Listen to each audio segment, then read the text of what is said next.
弟兄姊妹，有冇發覺今時今日嘅講台，人嘅說話充斥，神嘅話語單薄，去到一個乏善可陳嘅地步。歸根究底，就係因為講員生命貧乏，對於聖經嘅理解只係有頭腦上嘅學習，並冇生命嘅發表。與其繼續食空氣麵包，不如重溫過去嘅經典。神嘅話到今時今日都擲地有聲。今個系列先同大家分享慕迪最後嘅講壇。第一篇呢，神應許中嘅7件我要。摩西寫詩篇91篇嗰陣，係以色列人啱啱經過大苦難，可能係出埃及嘅驚魂夜，好多長子被殺，血流成河，激動人心嗰晚，又或者係佢哋喺曠野俾毒蛇咬，死咗唔少人嗰陣。美國西部有時會有大風暴，無論咩年紀都嚇到呆晒嘅。我自己都試過，啲風咁大，成個城市都驚。摩西寫咗呢首詩，應該都同佢阿哥亞倫、家姐米利暗或者約書亞、迦勒一齊分享傳讀。佢哋正係痛定思痛嗰陣，見到呢首詩一定好安慰，仲覺得好稀奇。我想象摩西寫完都會問：你哋覺得呢首詩幫唔幫到以色列人，可以令佢哋安心啲咩？咁大家都覺得一定得。之後咧就揀咗一個美妙嘅薄霧，上西乃山朗讀俾大家聽。每句詩都好似敲入佢哋心入邊，俾到力量同埋安慰佢哋。詩篇91篇最後3節係神應許摩西嘅說話，裏邊有7個我要係神嘅應許。如果我哋靈入邊真係相信呢啲說話，就必得着屬天嘅能力。神講咗啦，佢必成全，冇人可以阻止。第一，我要搭救佢。神差遣摩西去拯救以色列人，大家都見到摩西好啱做呢件事啊！佢以前都試過救人，不過只係救到一個，仲殺咗個埃及人，搞到要逃亡40年。佢咁做都係靠自己嘅拳頭同埋勇氣，雖然學晒及人嘅學問啦，但係都係不能成就神嘅功。所以神安排佢喺何烈山牧羊40年，等佢學識謙卑。之後神再派佢去救以色列人。神話我落嚟係要救佢哋，有神幫手救300萬人唔係難事。神咩都做到，人覺得唔可能，神就凡事都能啦。即係如果我哋想得救或者打勝內外嘅仇敵，靠自己係冇用，要仰望比人更大嘅能力。我哋本性都好軟弱吓，咁有時想做好啲，肉體軟弱咧，就拖住你好似千斤頂咁啦，想上都上唔到。我相信神一定會救我哋出埃及。神應許咗係神仔女嘅特別恩典，救我哋出仇敵嘅魔手同世界嘅罪惡。如果你有罪喺你心入邊，你就唔可以完全做神有用嘅僕人啊，更加唔會有好果子榮耀神。人能夠結到好果子，係因為佢哋肯對付自己嘅肉體，否則你唔會勝過妒忌、私欲、貪心、世俗嘅快樂。咁你都係活喺罪入邊，神嘅能力都唔會臨到。俗語話，一個人能夠管治自己嘅肉體，就勝過奪咗一座城。無論內外嘅罪，只要你肯俾神除去，你一定得救。神要我哋做嘅工就係咁。神同摩西講話，我落嚟係要救佢哋嘅。神可以救300萬以色列人出最有權力嘅王手，唔通救唔到我哋離開罪咩？我哋啲壞脾氣、發火、說話刻薄，如果你肯棄絕，神一定俾你得勝。有人成日話啲壞脾氣係遺傳，其實都係借口。最緊要靠神恩典肯對付自己。有個太太同我講啦，我而家脾氣仲差過5年前啦。我話咁你退步咗啦。如果唔進步，唔能夠勝過自己肉體，咁唔正常。佢問我點補救，我話你發完嬲就去同人認錯求原諒。佢覺得難做，但如果唔當發嬲係罪，就永遠唔會得勝。發嬲唔係小事，係罪。做神仔女發完嬲就要認錯。又有個太太成日誇大其詞，啲人話佢唔啱啊。佢問有冇方法勝過啦？我話有。下次就同人講你誇大咗，佢唔肯認係講大話，但係聖經話凡不真實嘅就係講大話咧。你要除咗呢啲習慣咧，就要當佢係罪，否則唔會得勝。想做神有用嘅人，非行得聖路不可，因為神要救你出罪。第二，我要應允佢。第二個應許，佢若求告我，我就應允佢。我哋有機會向神求，神都話會應允我哋嘅懇求。如果你求神俾你勝過罪，神一定會聽你。你以前幾軟弱都好，神都會應允你。就算你以前係浪子，只要悔改，神都會應允你。浪子話：神啊，我犯罪啦，得罪你啦。悔改後，神仲錫佢多啲。五旬節主嘅靈感動人扎心。彼得話啦：承認主耶穌嘅名字嘅就必得救。悔改嘅強盜臨死都求主耶穌：主啊，求你紀念我。主耶穌答佢：你今日要與我同在樂園裏了。朝早仲係強盜，夜晚已經成為神嘅子民。只要信神，最後一刻都可以得救。親愛嘅朋友，如果你覺得未得勝，可以呼求神，因為佢話我就應允佢。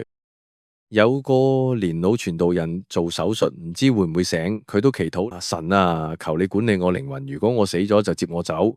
結果手術後都痊愈。禱告真係好寶貴啊，可以同創造天地嘅神傾偈啊！神話佢若求告我嘅，我就應允佢啊！信神嘅人都信呢句啊！神以前應允你啊，將來都會有人話唔識祈禱嘅啦。其實簡單講啊，神啊，可憐我呢個罪人，誠心呼求，神一定聽。假嘅祈禱，神聽，好似媽媽分到仔女真心喊定假喊一樣。只要你真心，神一定唔會令你失望。我係教會服侍40年，人誠心謙卑禱告，必要遇見神。但好多人禱告嘅時候一味敷衍，神必不應允。第三句喺急難嗰冬，我要同佢同在。人生難免有苦難啊！如果大家寫低自己啲苦難，都可以寫成一本口書啊！好多後生仔以為冇咩苦難，其實遲早都會有。有人話人生就係苦，好正常。神得一個無罪嘅獨生子，但係都俾佢受苦。耶穌為咗我哋死，佢受嘅苦冇人比得上。咁所以我哋人生路上都會有煩惱。咁但係主話佢喺急難中，我要同佢同在。咁聽到呢句真係好安慰。唔好以為自己咩都得，唔使主耶穌啊！但係總有一日你會需要佢。好多基督徒咧都證明咧，即係苦難時只有主耶穌陪住佢哋。好似喺風暴中呼求主，主就賜平安。最黑暗嘅夜晚都會有星光。我記得有次坐船觸礁啊，當時船底穿窿，船梢已經沉下有30尺。我一個人由歐洲返美國北田屋企，嗰時真係好驚。過咗2日2夜，人生好似冇晒希望，心情好重。禮拜六朝早出事，禮拜日晏晝大家一齊祈禱。我讀詩篇91篇，好大安慰啊！呢首詩篇好似係天上跌落嚟咁，祈完禱返房再跪低祈禱。主啊，求你幫助我，我正喺困苦之中。神真係答應咗我，當晚瞓得好舒服，最後平安度過。最神奇係嗰個禮拜，如果有大風，全船都死梗，但神保守咗我哋。有難時，神同我哋一齊，重擔都俾佢背咗。唔好成日記住啲苦難，如果有難處就揾神，佢一定會幫你。你想唔想同神一齊等佢幫你解決難處，定係想自己孭住啲苦難啊？所以最緊要有難就揾神。苦難時如果有避難所就最好。冇神真係唔知點捱過去。我自己冇神一定癲咗。心入邊咧有重擔嘅時候，記得同主耶穌講咧，佢一定會話我要同佢同在，真係好安慰。多謝神俾我聖經，多謝佢俾我應許。呢啲應許雖然舊，但係都仲充滿能力，充滿甘甜。第四，我要使佢尊貴。世人講嘅尊貴冇乜意思，得神稱你尊貴先有價值。摩西如果做咗埃及官咧，可能一時風光。但係而家都冇人記得。如果佢做咗大將軍或者法老，佢個木乃伊傳到而家都冇乜人會尊敬。邊有而家咁多人記得佢？摩西唔追名逐利，忠心做神僕人。神俾佢嘅尊貴，世間冇得比。世間嘅尊貴好快就冇晒。服侍神唔好為咗世上嘅名利，要追求神俾嘅尊貴。神恩待摩西，令佢名留青史。第五，我要使佢足享長壽。呢句好感動我，呢度講嘅長壽唔係話活到100歲，人就算活到100萬年都唔會滿足，世上所有嘢都係有盡頭。但係多謝神，佢俾我哋嘅長壽係無窮無盡，生命好甜，我都想活唔想死。如果死咗就乜都冇，世界真係黑暗，我哋愛嘅人死咗見唔返，幾慘。但係感謝神，我哋將來會再見，好似搬屋咁，由細屋搬去大屋，生命可以一直延續到永生，死只係由低級生活去到高級生活。咁啊，詩篇21篇咧話佢向你求生命，你賜佢永壽無疆，所以日子會一直延續嘅。你諗下，摩西而家死咗未？佢冇死，佢一直活着。咁耶穌話：邊個保守我嘅教訓，佢便唔會嘗到死嘅滋味。你想唔想永遠地活呢？只要你願意就得。永生好似空氣，人人都可以有。主耶穌話：我實在話俾你知，你若聽我嘅話，亦都相信差我嚟嘅神，你便能得永生，不至滅亡。咁所以有經文話：我要使佢足享長壽。我希望大家都得永生。我唔想有人失落。如果你未有永生，聽我勸，唔好食唔好瞓，直到你得着永生。得咗永生，身體會過去，但係死後仲有存在，唔會白過一世。喺聖經話，我哋原知道，我哋呢地上面嘅帳篷，若果拆毀咗，必得神所造，唔係人手所造，喺天上永存嘅房屋。我後生時有次要主持喪禮，現場好多富商。我諗住揾篇主耶穌講喪事嘅經文啊，但係四福音都冇咯。點解？因為主耶穌遇到喪事都打破咗，佢去到邊死人都會復活，所以佢話我就係復活，我就係生命。詩篇23篇，天主教、基督教、猶太教、東正教都識，好多教會喪禮會唱，軍隊出發都會唱，但我覺得佢哋搞錯咗，原意唔係咁。歌詞話呢：「我經過咗黑暗嘅幽谷，其實係死蔭幽谷。黑暗同死蔭唔同，有蔭就有光，有光先有蔭，所以死亡對信神嘅人只係蔭，經過蔭好似行過霧咁，唔使驚。我好同情啲怕死嘅人，希望神救你出嚟，得着自由。主耶穌嚟咗，死亡就冇咗。我哋可以好似保羅話啊，死啊，你嘅毒鈎喺邊度？聖經好似成日聽聲音從天上講嘅，我哋要埋葬，可以埋葬喺神嘅仔嘅懷中。主耶穌已經勝過死亡，復活之後佢話：為咗我活着，所以你亦都要活。感謝神，我哋可以同基督一齊有永遠生命。親愛嘅朋友，如果我哋喺基督入邊就有永遠生命，以後有人話慕迪死咗，你唔好信。佢只係升咗去高級生活，佢搬咗去永生嘅屋，嗰度冇死亡冇罪，到時身體都會好似主耶穌升天時咁樣榮耀。摩西啊、以利亞變形時都係靈體嘅，當然好過而家呢個身體，所以唔使怕死，死咗反而得永生嘅。第六，我要將佢安置喺高處。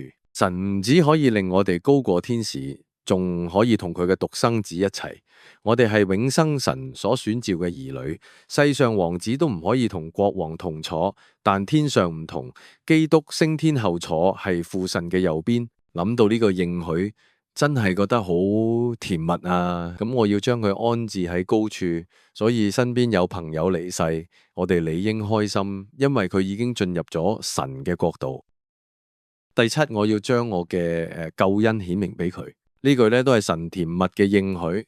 神曾經同天使講：你要聽呢個人講嘢，佢以前好卑微，依家升高，可以同我仔一齊坐皇位。我哋要多謝神，因為主耶穌俾咗我哋咁豐富嘅恩典。我相信我哋對救恩呢個題目呢，其實知得好少嘅。